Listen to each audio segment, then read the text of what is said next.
Alright, now we're here in late December, early January. The migration is here. The birds are here. The 300-400 birds we had back in September are now looking like, 10,000-12,000 geese we got now. It's time to bring on our A game. We got to use the best decoys we can find. We got to have fresh paint. They got to be sparkling clean. Not everybody takes care of their decoys, but we got to take care of them. Real geese don't have dirt on their back. Real geese don't have scuff marks on the back of their head. You got to have good-looking decoys when it comes time for late December, early January. The migrating geese, they've seen decoy spreads from Canada all the way here. You got to look like real geese. A lot of people say, well, how do you set your decoys out?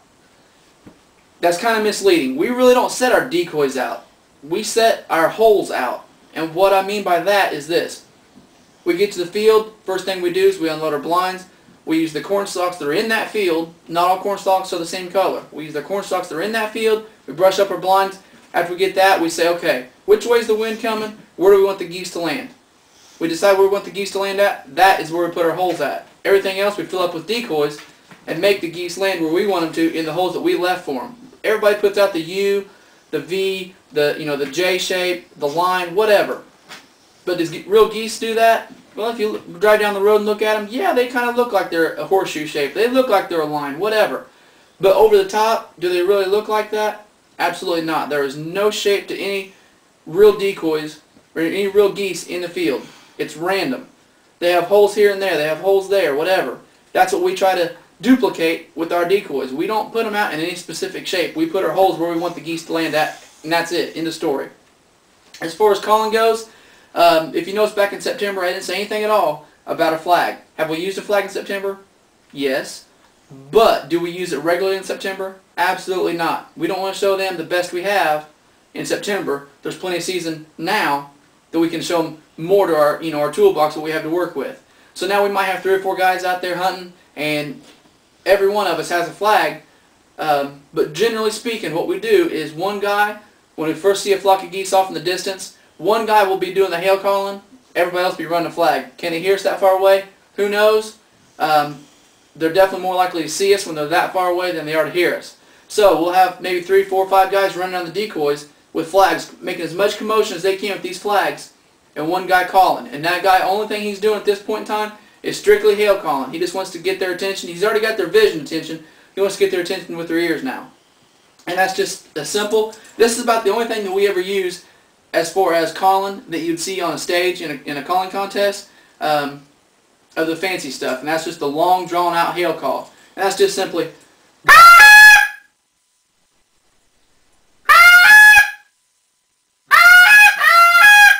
That's about the only thing that we make that's not a true goose sound. We get the geese attention with the flag, we get the geese attention with our hail calls. Now they're kind of coming our way, but they're going to pass by other hunters, they're going to pass by maybe real geese in another field down the way. We got to keep their attention on us, only us, because if we lose their attention, we might be losing the birds. The guys are still out running around the field with the flag in the decoys. We're still calling them. We do not let up on them. The guys stay out in the field, in the decoys with the flags until we know for sure they're committed our way. Then you see guys bailing back in their blinds, doing what they can to get covered up, but we don't lose track of where our flags are. We keep them because we'll be needing them in a minute. Now the geese are coming our way. We cannot let up on them, but we start sounding like real geese. We don't have the long drawn-out hail calls anymore. We start sounding like real geese. Do we sound like 1,000 geese? No. Do we sound like 2 geese? No. We sound like however many geese are in the field.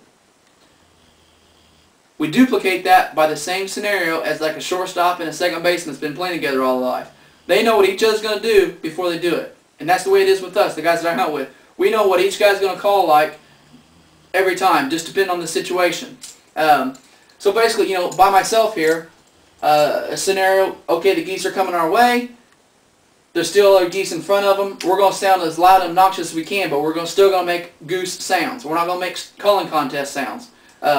So we go from our hails to our goose calls, but they're not the ridiculous, gaudy stage contest calling that you would hear, in a calling contest. So we go from our hail calls to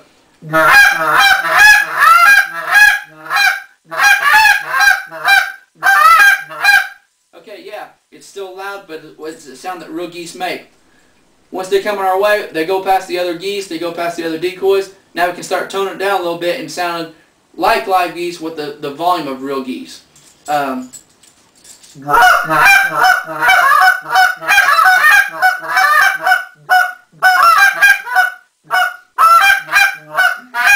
we're going to do that. We're just going to sound like live geese feeding in a field.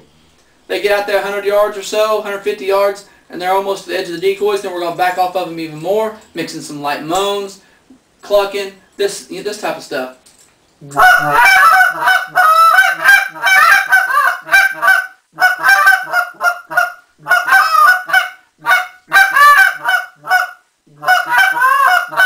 They're almost in our holes, 50 yards out or so. Now we're going to start mixing in the moans with the feeding.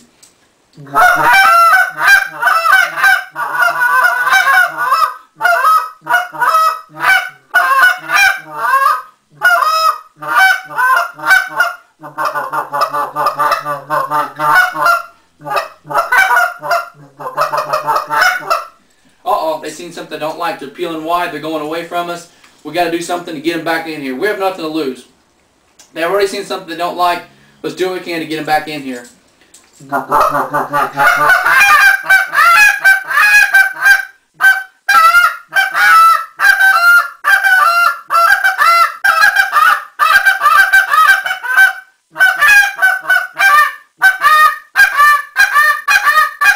Okay, now they're swinging wide. They're coming back in. Let's start sounding like real geese again.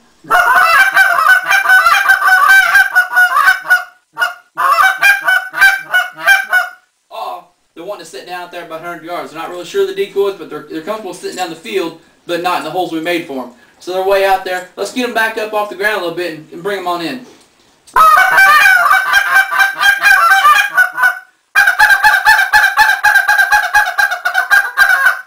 Alright, now they pitch back up. Let's start sounding like real geese and go ahead and finish them off.